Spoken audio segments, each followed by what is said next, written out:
Good afternoon, ladies and gentlemen. My name is Tom Sokolowski, and I'm the director here at the Jane Voorhees Zimmerli Art Museum at Rutgers University. We're very pleased to welcome you this afternoon to a panel which I think will be very interesting. Now, probably most of you know about the renown of our Soviet Nonconformist collection donated by Norton Dodge, and you're sitting in one of our small temporary exhibitions devoted to the art of Ilya Kabakov and Pivarova, which will be on through the end of the semester. And then in our large exhibition gallery, both of which will be open all evening while through the reception, what have you, is our exhibition which just opened 2-3 weeks ago, which was our collaboration with our collection from the Dodge collection and with the newly formed Moscow Museum of Design that is located now in the Zhitkov Gallery in Moscow. So when you go back there, you want to take a good look because it's a collection that has been building for the last dozen years, and it's a long, interesting story. So I highly recommend that. But one aspect of the museum that probably most of you, unless you've been a friend or a member for a long time, aren't aware of is our Duvoisin collection. Mr. Duvoisin was himself a children's book illustrator, but he and his family also collected children's book illustrations. And what's very unique about this current exhibition devoted to the art of Mr. Radunsky is that it's a collaboration both of our curator of the Dodge collection, Dr. Julia Talovsky, along with one of our print collection curators, Dr. Nicole Simpson. And unfortunately, I don't believe Dr. Simpson is going to be able to be here because I think she's under the weather. But Julia, and as stalwart as she is, sort of just got off a plane from Russia, and she trudged in, and there she is sitting in the front row. So with that, I hope you'll enjoy all of these exhibitions. And as I say, they will be up through the end of the academic year, through May 18th, I think it is. With that, I will turn this over to the moderator for our panel today, Mr. Maciej Jankelewicz. So welcome. Is this on? Oh, I guess it is on. It's all right. Can you hear me? Thank you for having us here at the Zimmerli, and we're really happy to be part of this, or doing this event here in conjunction with the show of Radunsky's illustrations, and in a way in conjunction with the Pivovarov and Kabakov show, which will have some connections to what we're talking about as well. And it's a pleasure to be here with to my left, Ainsley Morse, who's come all the way from Vermont, where she teaches Russian and other things at Dartmouth College, well, next door to Vermont, New Hampshire, across the river, as I found out.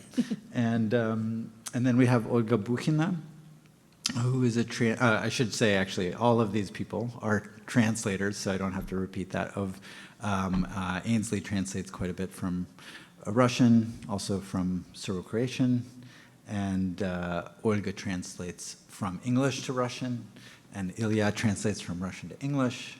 I too translate, so it's really a translators panel in a lot of ways, and not an illustrators panel.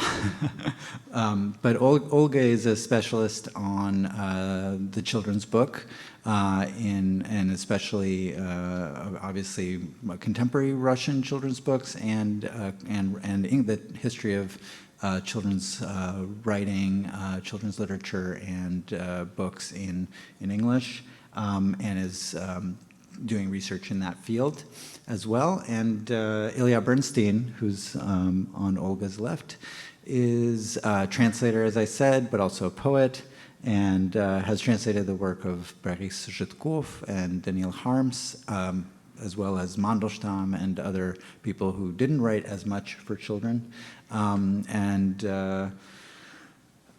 has written for children, in children's literature himself, written for children. So children among you, you can find a lot here that these folks have done. I'm going to briefly talk about his sort of early Soviet books, children's books, and then pass it along to Ainsley, who's been doing research on kind of thaw period or post-war avant-garde poets who were involved in children's literature. Oh, I like that sound. Did I press the wrong thing? Oh, there we go. Well, you all know that. So we're not there. That's all I wanted to say about that. This is the title is translated up above. Not all the things on the pages that I'm showing are translated. If you need some translation, maybe raise your hand.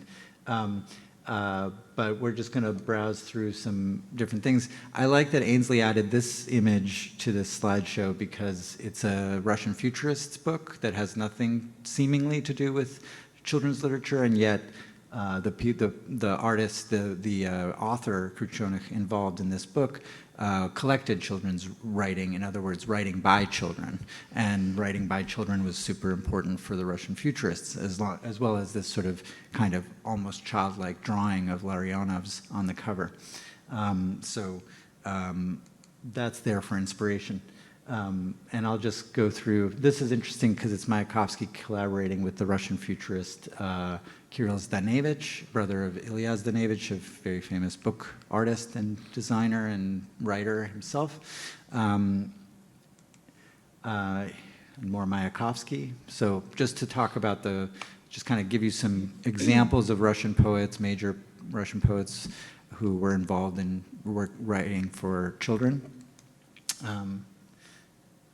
But also the artists of the Soviet avant-garde, like Lisitsky. What do we got here? More Mayakovsky. Yeah, so the point being that in the early Soviet period, a lot of explicitly avant-garde artists were drawn into making children's books.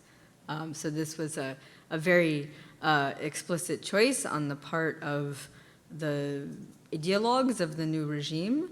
And the idea was that both here are some really powerful visual language that has already been developed by these avant-garde innovative artists, and also that to raise this new generation of completely new Soviet people, we need a completely new kind of children's book.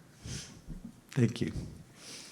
I wanted to mention this is a collaboration of Marshak, who became the editor of the Children's Publishing House in Leningrad and employed a lot of the people we'll talk about for a while, and then also Lebedev, who did quite a lot of illustrations for books written by some of the members of the Leningrad avant-garde. Another big figure was Tchaikovsky, who you might know from this, which is, but in some ways he was more of a pre-Soviet in his style and his pedagogy, I suppose. But here's Marshak. Here's a very famous Marshak book from 25. And then here are some of the members of the Oberiu group who all also worked under Marshak and wrote for children, also translated a lot of work from Europe, from Western Europe, from German, from English, to a lot of children's literature that then was published in Soviet Russia for children. Which one is this? Oh yeah, so here's a Kharms tiger poem, but we'll read more of Kharms, and this is an image from a poem that Ilya will read in a moment. I particularly like this collaboration with Tatlin, who you might know, a really famous avant-garde Russian artist, but who you don't expect to be illustrating children's books. Particularly, it's a little hard to see here, but you can see the power lines there, and that power lines become like an incredible motif throughout this children's book in a way that seems to me to work with the electrification, right? And the sort of Soviet progress and ideas of that, but it's very strange. You see a factory in the distance, some things that you don't really associate with the fairy tale landscape of children's literature. Here's a very famous Marshak and Kharms collaboration, Veselые чижи. This is a reprint. There's actually a good, Kharms got banned as a children's writer, and there were no republications of his work for a long time, and this is the only one that was regularly republished because it was with Marshak. Oh. So it was, he sort of... And do you know if the name of the children's magazine, Чиж, did it come from this poem? No, it's the other way Or around. the other way around, Yeah. okay. Yeah, there's like a reference to the magazine. Yeah. So there were two really important magazines that Marshak published, and out of the Russian state children's literature publishing house, Yozh, hedgehog, and also Chij. This slightly later Chij shows. It's a very interesting kind of image for a children's magazine. Or this book, for instance, which I don't know who published, but how Lenin, like what Lenin did on vacation. In his free time, yeah. Kind of like, which is great. Like, I think it was one of the essays you had to write in school. Like, what did Lenin do on vacation this summer? This is not the one you're going to read. Yeah, but no, you want to read. He just retranslated. You are going to read this one. Yeah. Yeah. Okay. So we could tell everyone to ignore this is kind of a crib. Yeah. Yeah. Maybe even put it away so that we can listen. Let's see. Yeah, I'll put it up. This is a later Kharms Yeah, I'm going to piece. say something You about want to say this. about Maybe this? you can. Okay. Yeah. Oh, so and then we'll get into Kabakov Yeah. before. Okay, so maybe you want to start with this one? Should we read Yeah. this? Yeah. Yeah. So Okay. we're going to go ahead and start with the poetry readings, and then we'll get back to The history. the history lesson. Well, so this, just a second, I'm sorry.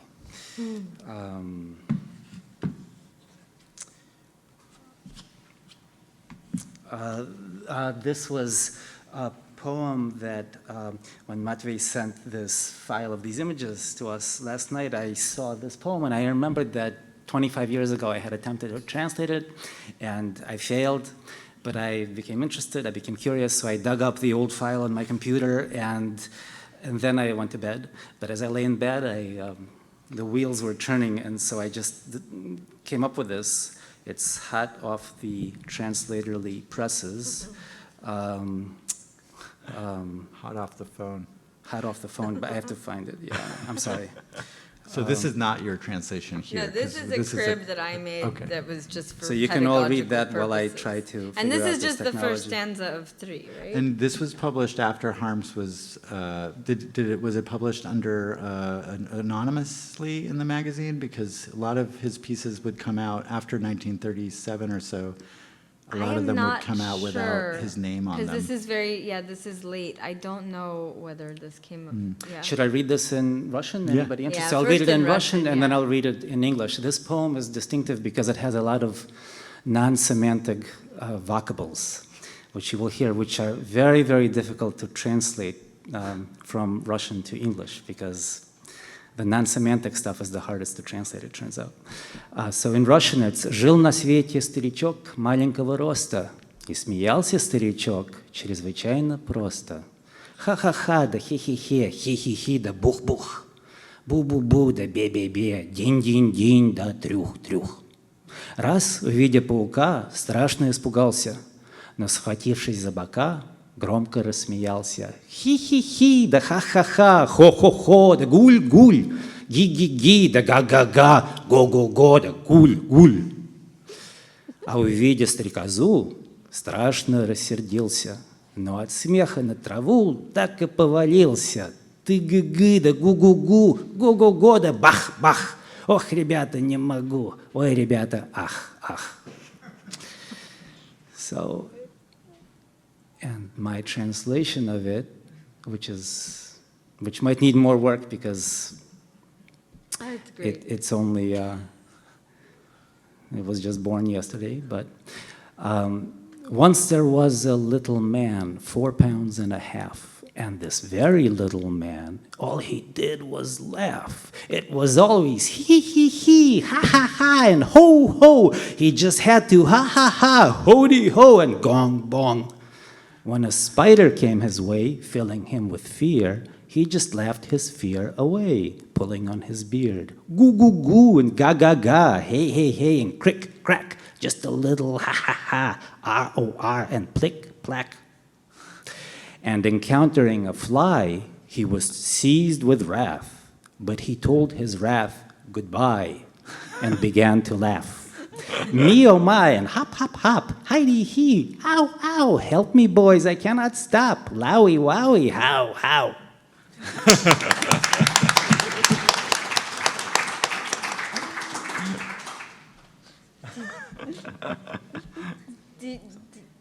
Should you do some? Yeah, and Samovar. Yeah, you want Should I to do Samovar now? Yeah. Okay. Does the little girl in the front row speak Russian, or нет? Yes. Yes, she does. Just You curious. have some further audience in the back too. Aha, maybe they also speak Russian. Okay. They do. Okay, good to know. So the other translation, the other poem I've translated from Russian is a poem that all Russian speakers, all Russians know by heart, called Ivan Ivanich Samovar. No, that's true. About a samovar, which actually Vladimir Radunsky, who's in this exhibit upstairs, was going to translate was going to illustrate my translation of it, but it didn't happen, unfortunately. Let me just find that now. I'm sorry. There we go.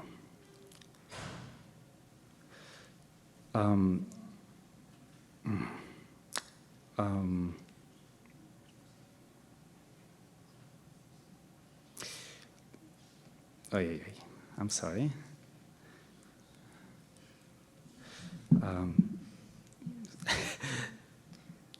Where am I?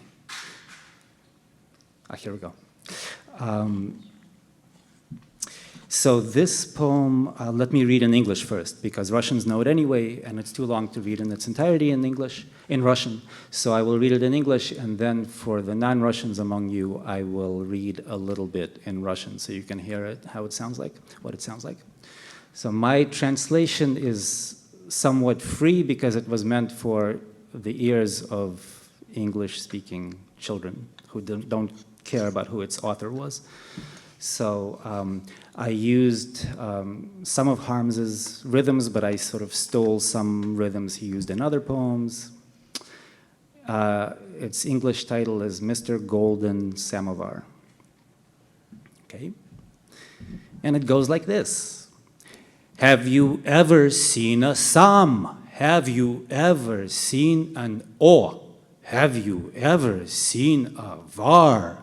Have you ever seen a golden samovar? Mr. Samovar was stately. Mr. Samovar was plump. Not just chubby, not just tubby, not just fat, but stately plump. Boiling water was inside. Splish and splashing was inside. Swish and swooshing was inside. All a huffing and a puffing and a puffing and a huffing. Boiling water coming out through the spout. Bright and early in the morning, Uncle Petya came downstairs. Bright and early, Uncle Petya came downstairs. I could use a cup of tea. Yes, I could, said Uncle Petya. Yes, indeed, said Uncle Petya. I could use a cup of tea. After him came Auntie Katya. Auntie Katya with her cup, with her beautiful, her precious, her exquisite little cup. As for me, said Auntie Katya. To be sure, said Auntie Katya. If you please, said Auntie Katya, I require a cup of tea. In walked Grandpa, in his slippers. In walked Grandma with her cane. In walked Grandpa, in walked Grandma with their slippers and their cane. Personally, Grandpa said, What I really want is tea. What I really want is tea. I could also, Grandma said, drink a little. Grandma said, tea for breakfast. Grandma said, may I have a cup of tea?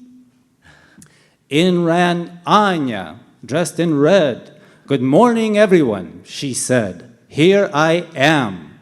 Give me tea. Make it extra sweet for me. Then came Moskowitz, the cat. Purry, furry, soft as silk, for a little, boiling water with his milk. Do you know what happened next? Boris finally arrived. Yawning, he arrived. Stretching, he arrived. Very sleepy, he arrived. Boris rubbed his eyes and said, let me have a cup of tea. Let me have a cup of tea. Everybody tipped the samovar. Tip, tip, tip. But the only thing they got was a tiny drip, drip, drip. Mr. Russian samovar, Mr. Golden Samovar, Mr. Empty Samovar, Mr. Samovar has nothing for a lazy, lazy bones. Mr. Samovar has nothing for a sleepy, sleepy head. Not a drip, drip, not a drop, drop for a sleepy, sleepy head.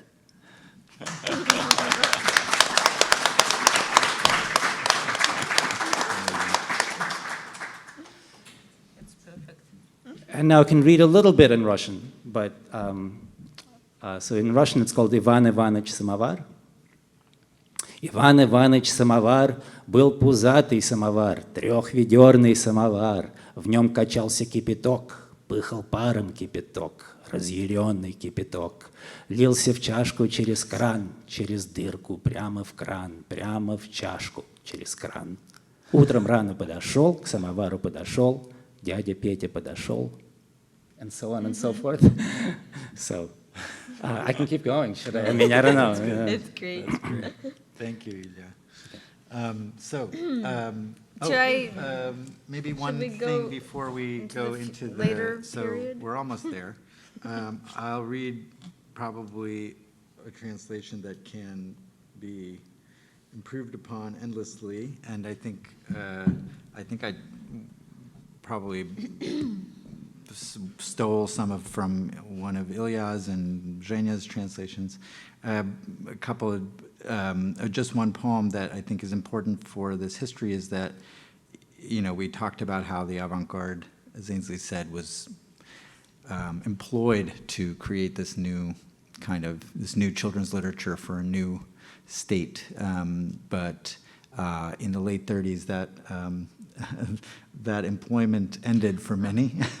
And one of the things that happened with Kharms was that he published, I think in 38, or maybe it was 37, It's 37. This poem that seems rather innocent at first, but wasn't interpreted so innocently, which I'll read in English translation. And after which he was able to sometimes work for the children's journals and publishing houses, but usually without his name credited. And actually it led to quite a bit of financial destitution. So here's that poem. A man had left his home one day with with bag in hand and metal bar. And off he went, a stroll that took him very far. He walked on straight and forward and always looked ahead. He never slept, he never drank, he never stopped to eat or drink, nor even rest his head. And once upon a morning dawn, in darker woods he fared. And from that time he vanished in thin air. But if perhaps your path with his just happens to be crossed, then quick as you can, run quickly telling us. So that poem about this person who disappears, walks off, became kind of later in the period that Ainsley talks about, became part of the legend of Daniil Kharms, this children's writer who disappears, because actually in 41 he's arrested, and in 42 he dies in a Leningrad prison. And so Galic, a famous bard from the period, that dissident singer and songwriter and poet, and film, he did a lot of things. But Galic had a poem and song based on this poem that kind of rewrote or created the legend of Kharms as part of the sort of mythology of those what had been lost, I guess, in the Soviet era. So maybe we'll move into that period.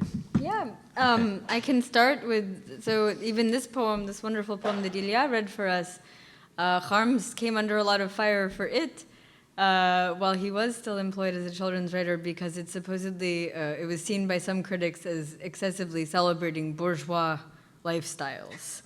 Because you have this multi-generational family enjoying a lot of hot tea in their house, right? And so these kinds of, I mean, the history of Soviet children's literature is really interesting, because on the one hand, it was an area where there was more freedom, and there was certainly a lot more tolerance for these kinds of avant-garde, both visually in terms of the illustrations and poetically in terms of the texts. There was a lot more interest in it and a lot more tolerance for it than in adult genres at the time, but at the same time there were these flare-ups of extremely rigid sentiment directed right at the children's literature. So what happens, so if you have the, I don't know if it's,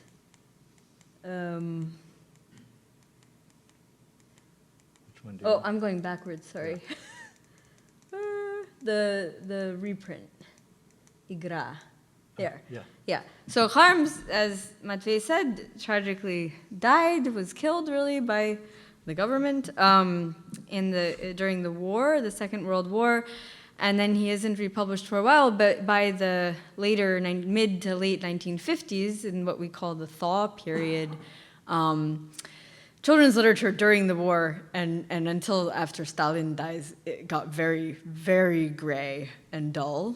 But after Stalin dies, there's a bit of a thaw, and in particular, the children's book industry, there's this sense that we have to renew ourselves, and there's a general overall interest in the early avant-garde period and those aesthetics.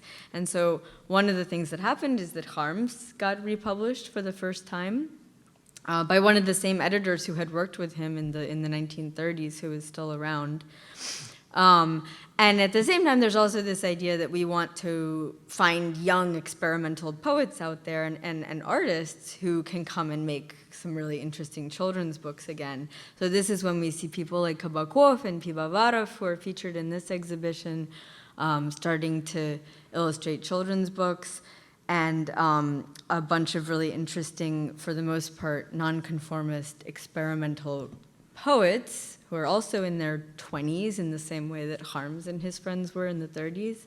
These young poets who can't get their regular work published. It's impossible. No publishing house in the Soviet Union would touch them because they were too weird, but they were hired on to work in these publishing houses. They were, specifically the editors said, we want people who will play with words, right? So the name of this Kharms republication is Play. And it's a complicated story, too, because a lot of them didn't necessarily want to be writing children's literature. They wanted a lot of them to be taken more seriously, but at the same time, they wrote really good children's literature a lot of the time. So one example I wanted to give of how this could sometimes backfire. So we have some books here that Ugly Duckling Presse, where Matvey is editor, some books published by them, and this is a poet, Vsevolod Nekrasov, and this is a book of his poems that includes a lot of grown-up poems, but also a lot of poems that he wrote that he thought would make good children's poems, and he put together a bunch of them and tried to get them published in the 1970s. And this project really fell flat because of one poem I thought I would read for you. So it's a big collection of poems, and I think most of them were considered just fine. But this one, so I think maybe I'll read it. It's pretty easy to follow, no matter what language you read it in. I'll read it in Russian, and then I'll just tell you what's going on in English. It's called Poem About the Calendar, Стихи про календарь. И сентябрь на бр, и октябрь на бр, и ноябрь бр, и декабрь бр, а январь на ар, а февраль на аль, март на арт, апрель на эль, май на ай, июнь на июнь, июль на август, август на сентябрь. So basically here, and September ends in burr, and October ends in burr, and November burr, December burr, but January ends in airy, February ends in airy, but March ends in arch, April in ill, May in a, June in noon, July in August, August in September. Right? So it's a poem about the calendar. It follows the school year, right? September. But this is what got his manuscript rejected because, and this is in subsequent editions, and including in our translation, he actually includes the reviewer's report, and specifically what he got wrong in this poem, so I'll read that for you. Quote, "Sound play is vitally important for children, but when playing with sound, the poet needs to think not only about the sound, but also about the meaning of the word he is playing with. Otherwise, obvious blunders can arise and be missed by the poet. One need only recall what universal metaphorical meaning the word October has for us, even for little children. Such are the fruits of being inventive just for fun." So for the children in the audience, I can remind you that October is the month when the Great Revolution in 1917 took place that started the Soviet Union. So October is not just one of the months, right? And if you lump it together with the other months, you are doing it a terrible disservice. It's practically sacrilegious, right? And so this is, on the one hand, you have children's literature as an area where anything goes and you can do stuff you can't do elsewhere. And on the other hand, you can really run into trouble in there. And the same kind of thing would happen with the illustrations, right? So with Radunsky is a later generation, although there's really interesting similarities between some of his children's book illustrations and some of the work that these nonconformist artists were doing.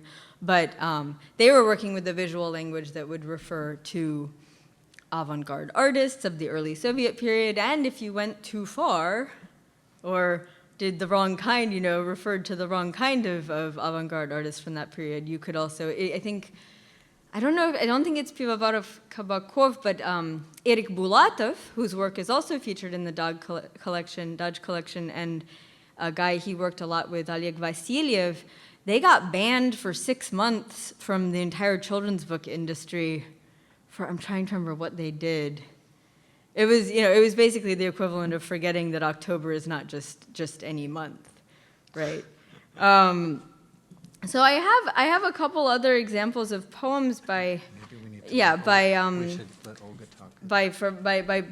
poets from this period, but I think we want to hear also about getting into more of the present day. So we can talk more in the Q&A. What I'll do, just briefly, since Ainsley mentioned the Kabakovs and Pivovarov's involvement in children's publishing, and there are some examples in one of the vitrines, but I wanted to just go through and just point out how also not only in the vitrines do you see some things that are related to these images, but also in the albums on the walls, you frequently see images that Kabakov or Pivovarov would either reuse for their children's work, children's publishing work, or ways that they would take kind of cliches of children's illustration and incorporate them into more absurd or empty spaces in their albums.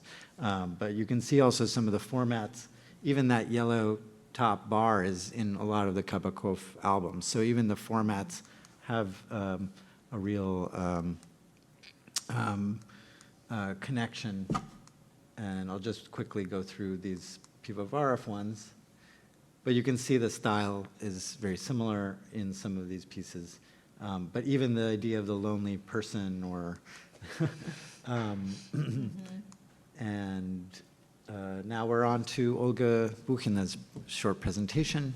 Now we're on to contemporary life, but what's always happened in Russia, life is kind of cyclical. What Ainsley just said, after Stalin's death, Shaw came in and sort of gave some freedom for writers to write and for artists to do their art.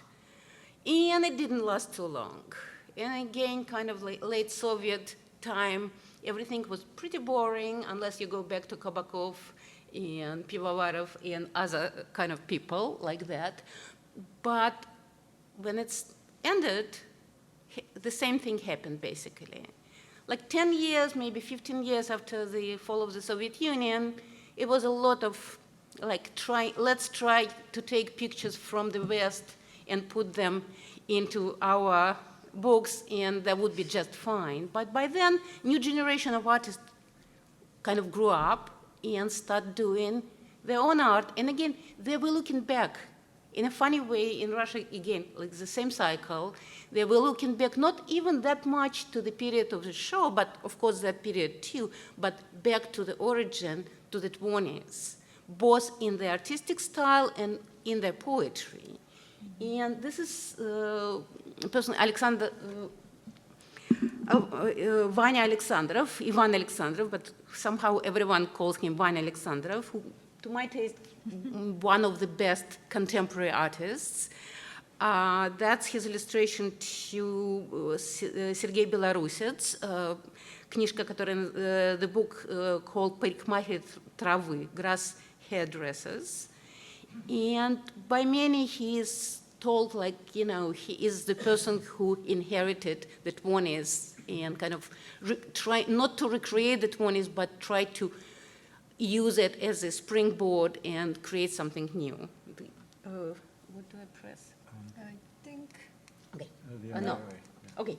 This is also his stuff, and often contemporary people do not use just painting or drawing. They cut and paste.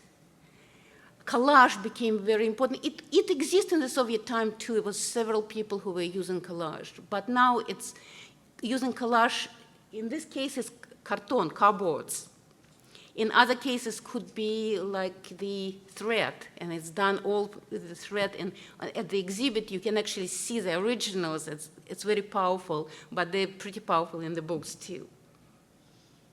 That's two of the illustrations to poems of Artur Gevorgizov, who is one of the best contemporary Russian poets. Book «Мы так похожи», we are so alike. And again, you see the grasshopper is actually cut and pasted, and in the original, it has the three-dimensional quality, and when it's scanned at computer and published, it still has that three-dimensional shadows and kind of quality, and several artists doing things like that. And artists now, it's actually not Dvoskina, it's, it's Anna Desnitskaya. And they go back to poetry written in the 20s. That's illustration to Two Trams by Osip Mandelstam, which exists in English. You can read that poem in English. But again, what she does, it's three-dimensional thing. She uses cutouts, painting, some objects, and create this real street, real tram. It's a beautiful book.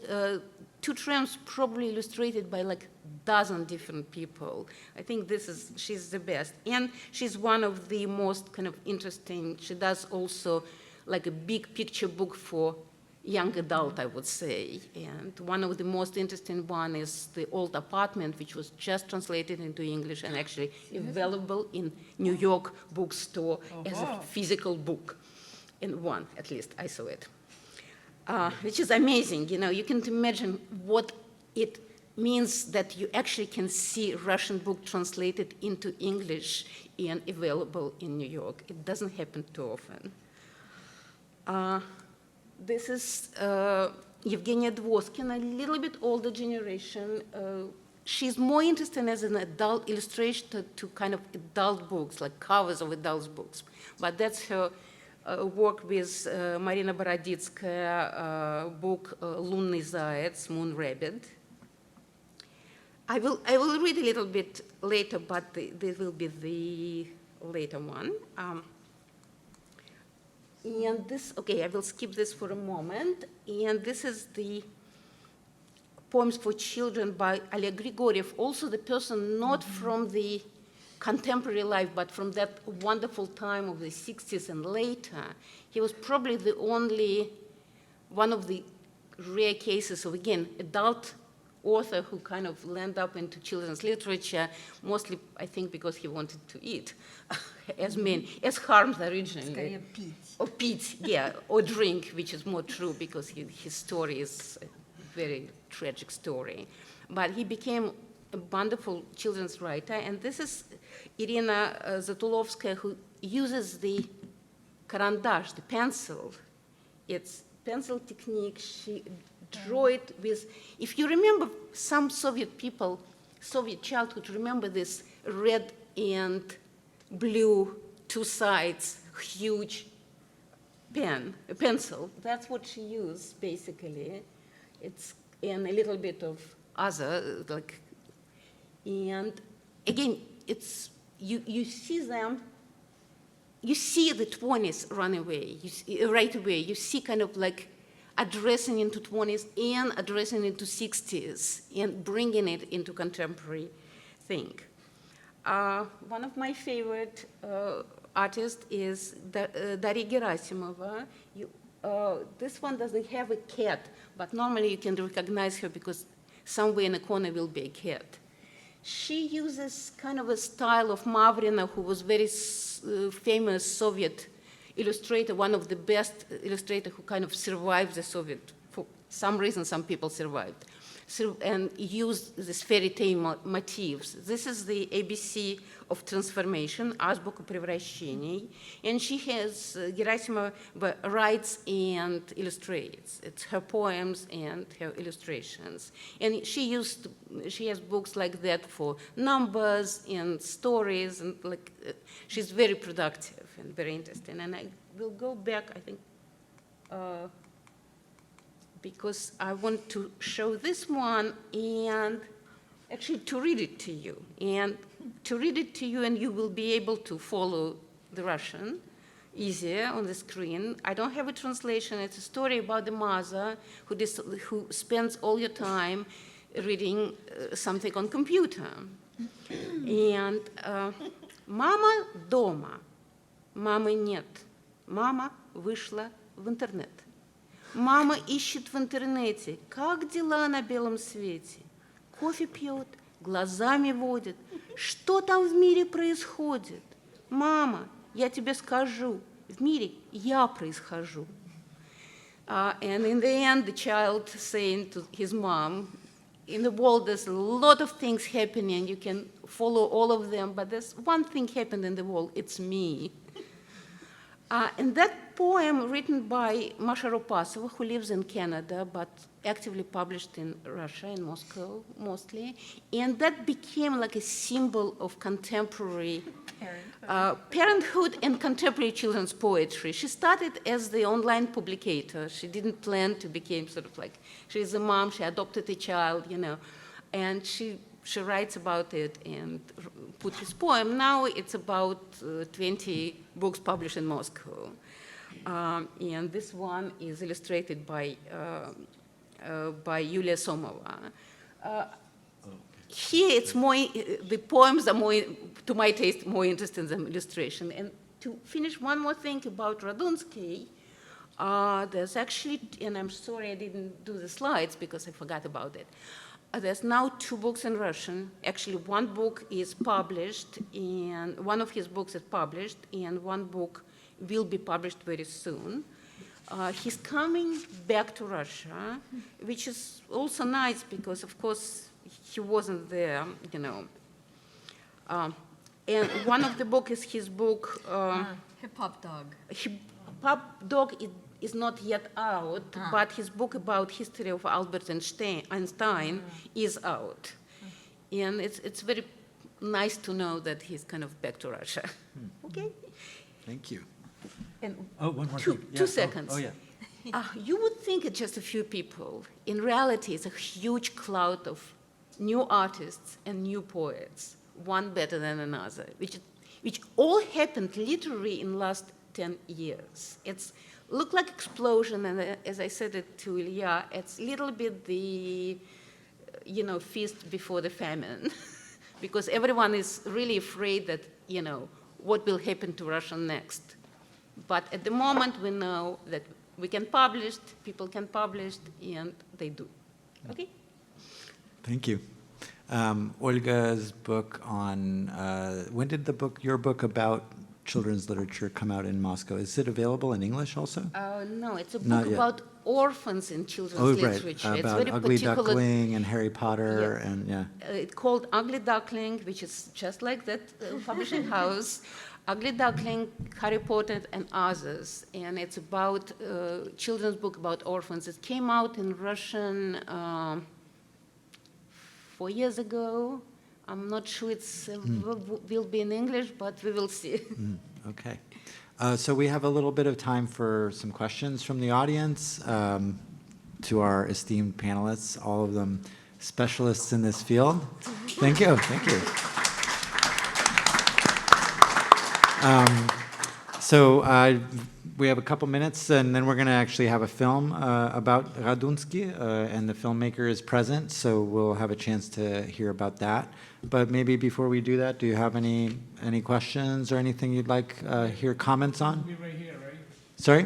Film is going to be right here. You don't have to go anywhere. Okay.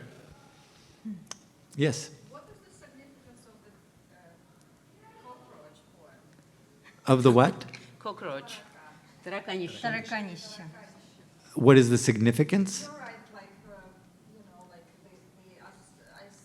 from You my and me. understanding, it's associated with Joseph Stalin, right? And it's kind of It's a back formation, right? So I mean, the poem was written far before Stalin came to power, but because it's about a little tiny tyrant who terrorizes his way to dominate all of the other animals, and he has mustaches. Mustache.